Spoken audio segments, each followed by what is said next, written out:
Assalamualaikum warahmatullahi wabarakatuh. Alhamdulillahilladzi hadana li hadza wa ma kunna linahtadiya laula an hadana Allah. Asyhadu an la ilaha illallah wa asyhadu anna Muhammadan abduhu wa rasuluhu la nabiyya ba'da. Allahumma shalli wa sallim wa barik ala sayyidina Muhammadin wa ala alihi wa sahbihi ajma'in. Ayyuhan nas ittaqullaha haitsu ma kunta wa atbi'is sayyi'ata hasanatan tamhuha. Sadaqallahu wa sadaqa rasul karim. Alhamdulillahi rabbil alamin. Jemaah kampung takwa assalamualaikum. Mari kita lanjutkan lagi masih di surat Az-Zumar. Allah Subhanahu wa taala menggambarkan kepada kita, kemarin kita sudah sampaikan bahwa di hari kiamat akan kita lihat orang-orang yang mendustakan agama ini, mendustakan dini ini. Wajah mereka hitam legam, penuh dengan kehinaan, tertunduk dan tak bisa berbuat apapun. Dan disampaikan bahwa ada tempat bagi orang-orang yang takabur di Jahannam. Tapi bagi orang-orang yang beriman yang bertakwa, Allah akan selamatkan, mendapatkan kemenangan. Dan mereka tidak disentuh oleh keburukan ataupun adab, dan mereka tidak pernah ada rasa sedih. Kita lanjut di ayat yang ke-62 surat Az-Zumar, ayat yang ke-62. Bismillahirrahmanirrahim. Allahu khaliqu kulli syai' wa huwa ala kulli syai'in wakil. Allah yang menciptakan segala sesuatu, dan Allah lah yang memelihara segalanya. Nah, ini hakikat tauhid ya, supaya kita semua menyadari bahwa tidak ada satu orang pun yang menyatakan bahwa dialah yang menciptakan dan memelihara alam. Kalau ada yang menyatakan, itu logikanya rusak, daya pikirnya lemot atau rusak. Allah yang menciptakan seluruh alam ini dan Allah yang memelihara keteraturannya. Bagaimana Allah menyediakan sarana bagi manusia di bumi, walaupun bumi berbagai jenis tanah yang tersedia di bumi ini, mulai yang dari tanah gersang, tanah yang subur, tanah yang bersalju, banyak sekali jenis-jenisnya. Tapi Allah telah tetap memberikan sarananya. Ada air yang tersedia, ada sinar matahari yang menyinari, ada aliran hujan, ada tanah juga yang bisa ditanami sehingga manusia mudah berada di bumi. Tidak terbayang oleh kita kalau misalnya diberikan kehidupan di Mars misalnya, yang betapa sulitnya di sana. Dan hampir rata-rata di bumi ini manusia punya caranya tersendiri supaya bisa bertahan hidup. Di kutub utara mereka punya jenis rumah yang unik ya, iglo apa namanya, sehingga dia bisa bertahan dari badai salju. Dia bisa memancing, memanfaatkan hewan-hewan tertentu. Begitupun di padang pasir. Di padang pasir ternyata ada hewan-hewan tertentu yang bisa juga dimakan. Bahkan ada kendaraan padang pasir yang hebat, unta, afala yang duruna ilal ibili kaifa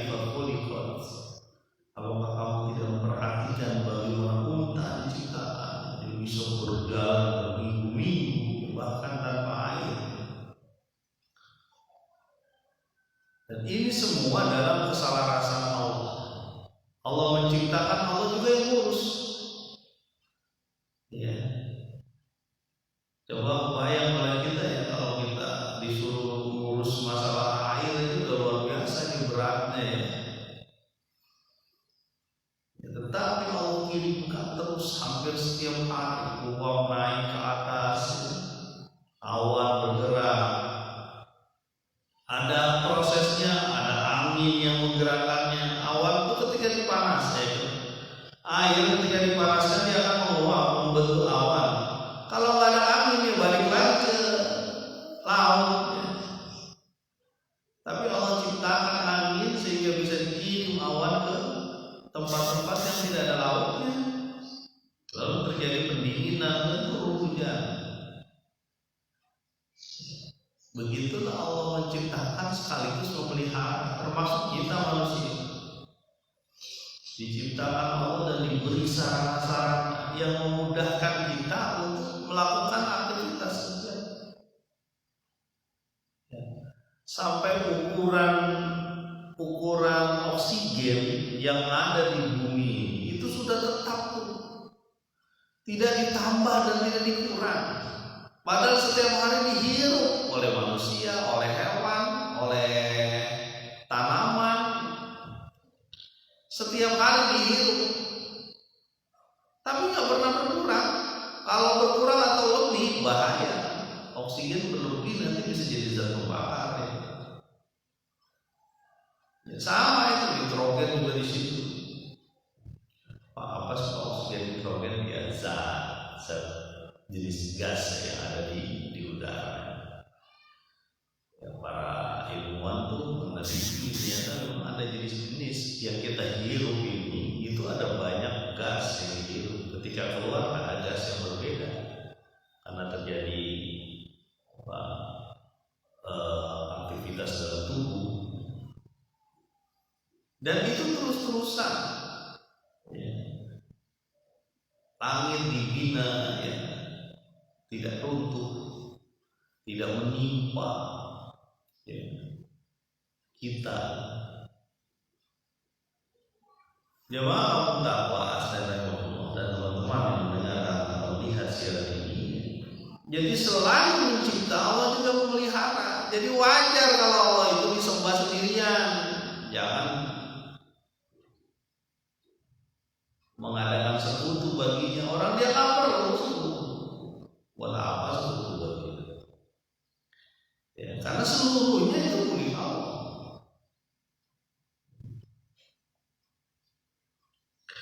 Ayat selanjutnya, ayat ke-63.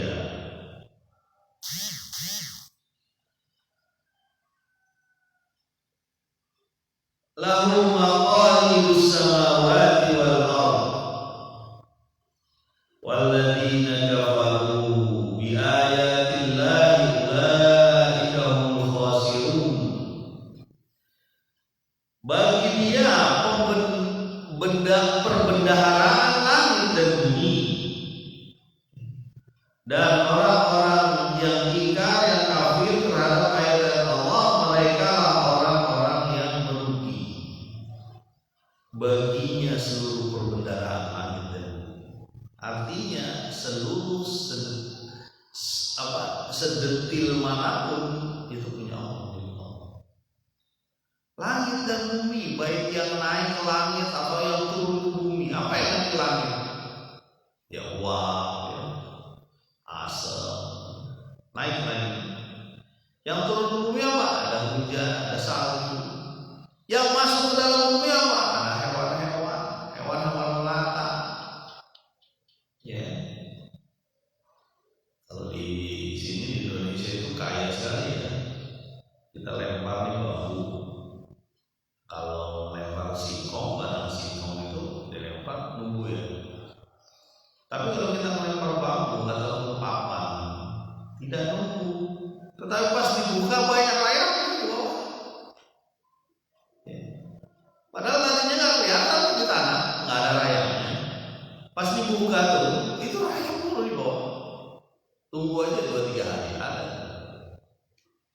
Pak Arfan kau tahu? Iya, kadang-kadang di kebun begitu juga. Lihat. Artinya betapa kaya. Dan itu merupakan satu prinsip ya, di bumi untuk menghancurkan bahan-bahan tersebut. Termasuk manusia dihancurkan dengan cara itu. Ada raya, ada cacing, ada macam-macam ketika dia sudah ada di dalam tanah. Ya. Semut gitu ya. Semut ada fungsinya juga, dia mengambil remah-remah itu loh. Remah-remah yang kalau dibiarkan begitu saja banyak penyakit. Remah-remah sampah. Misalnya dari nasi, dari ikan yang jatuh dan sebagainya di lantai. Itu kan sebenarnya kalau dibiarkan begitu saja dia menimbulkan penyakit. Ya. Ada fungsinya semut datang, ya, diambil itu dimasukin di lubangnya, ya, untuk dimakan dan sebagainya. Sehingga manusia jadi ini, makanya betul ya, jangan sembarangan memburu semut kalau dia tidak merugikan sama sekali. Jadi ada proses-proses terus. Allah yang memiliki perbendaharaan ini.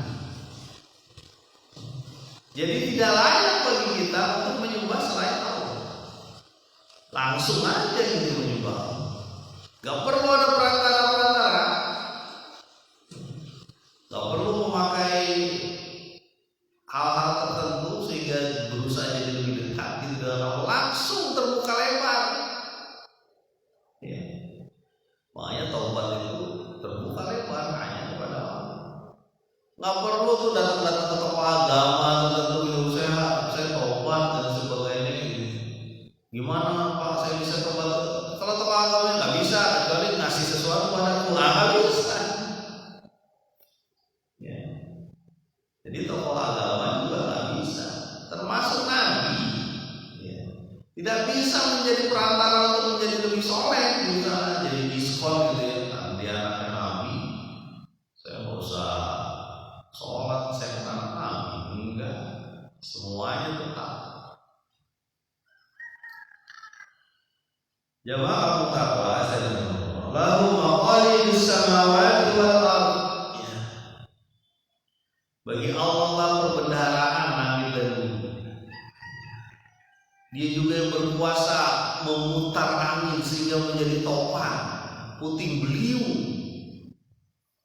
Dulu juga saya bingung buat apa ini ada puting beliung. Ternyata ilmuwan itu menyatakan bahwa puting beliung, topan, tornado dibutuhkan bumi untuk bisa memindahkan panas. Jadi tidak terkonsentrasi di satu titik saja panasnya. Tuh, bayangkan. Kita mikirin bencana alam, padahal dia ada maksudnya. Ya, kita nggak tahu apa maksudnya tsunami gitu ya. Selain itu memperingati kita, betapa kita lemah. Bisa saja ada hubungannya dengan kondisi laut yang harus stabil, bisa kita nggak tahu juga ya. Sehingga ada atau kondisi bumi yang memang kalau nggak digerakkan begitu malah berbahaya misalnya. Nah, ada patahan, ada gempa. Tapi ini semua dalam perbedaan.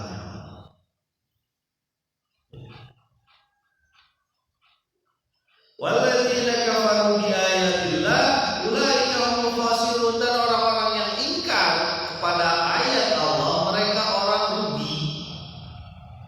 Rugi apanya? Pertama, rugi tak mendapat keimanan.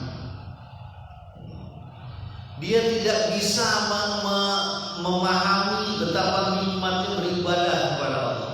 Itu rugi itu. Ya. Betapa nikmatnya ketika mengeluarkan uang untuk sedekah misalnya. Itu rugi orang yang nggak bisa begitu. Betapa nikmatnya ketika orang bertutur manis kepada saudara, kepada tetangga, kepada anak dan istri, kepada orang tua dan mertua. Itu nikmat. Jangan salah, bukan hanya kewajiban. Itu nikmat. Orang-orang kafir, orang-orang ingkar ini rugi. Dia nggak dapat yang kayak gitu.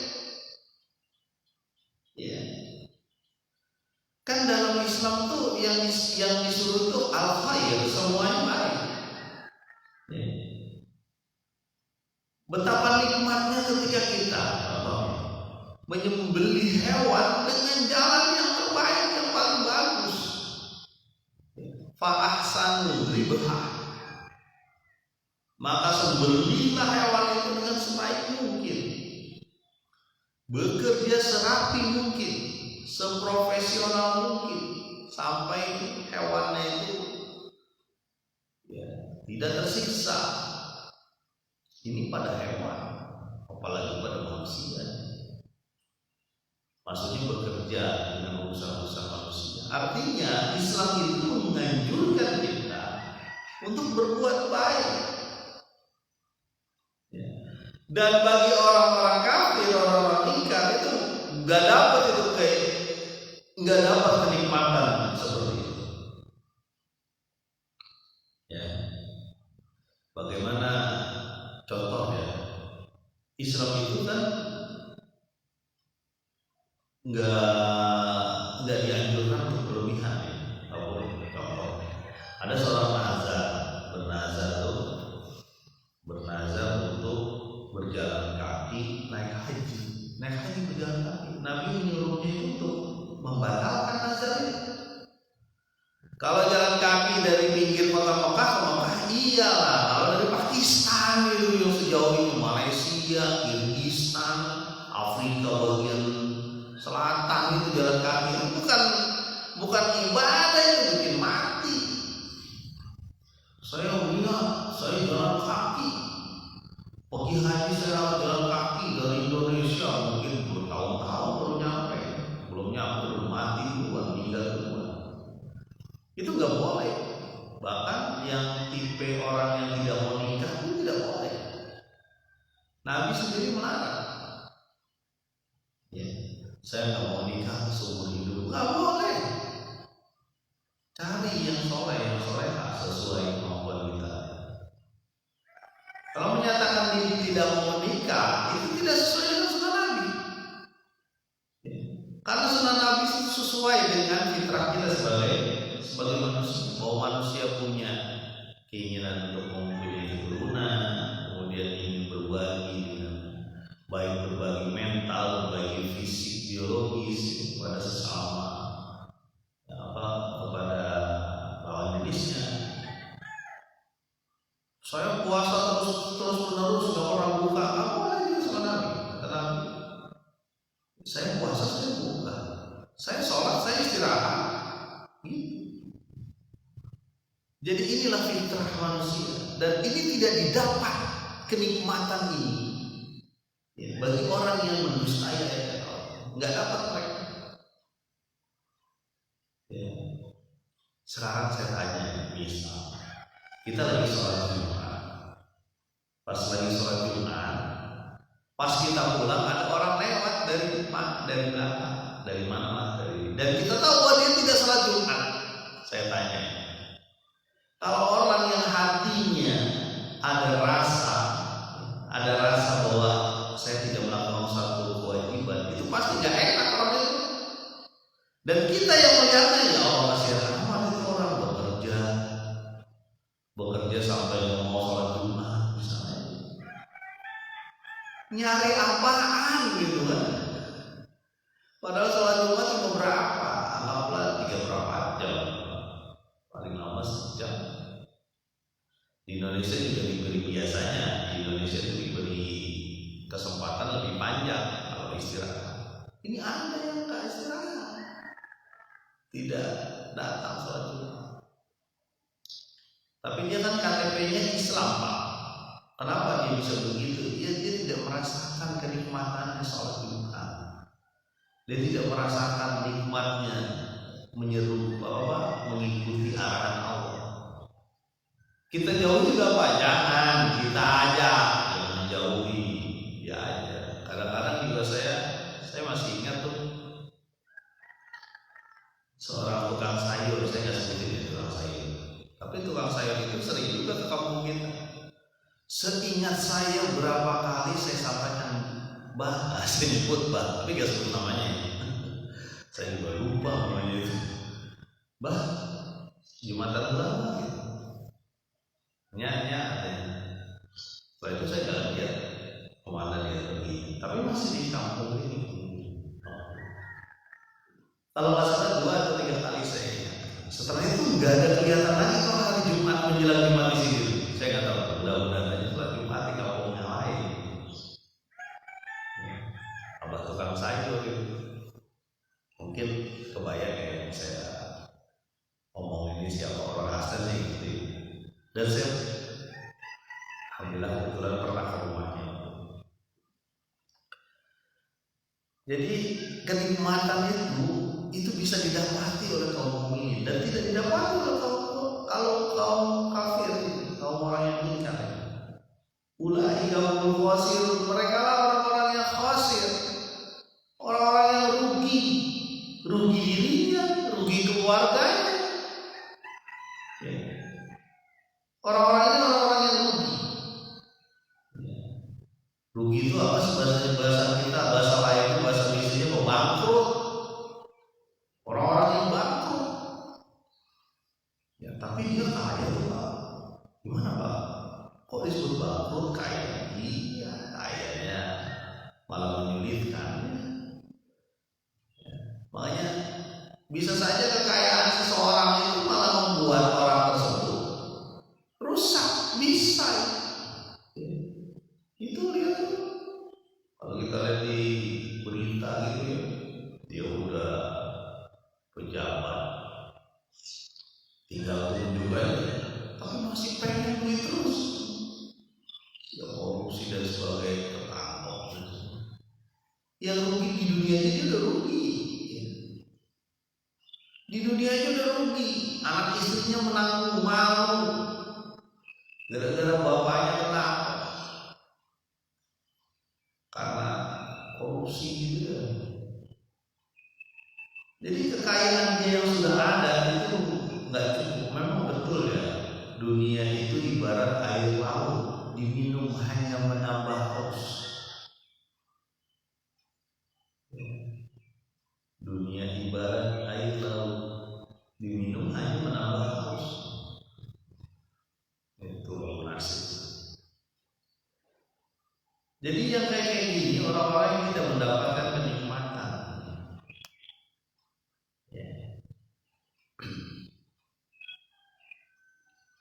Orang-orang yang ayat selanjutnya, ayat ke-64. Qul afa ghairallahi ta'muruni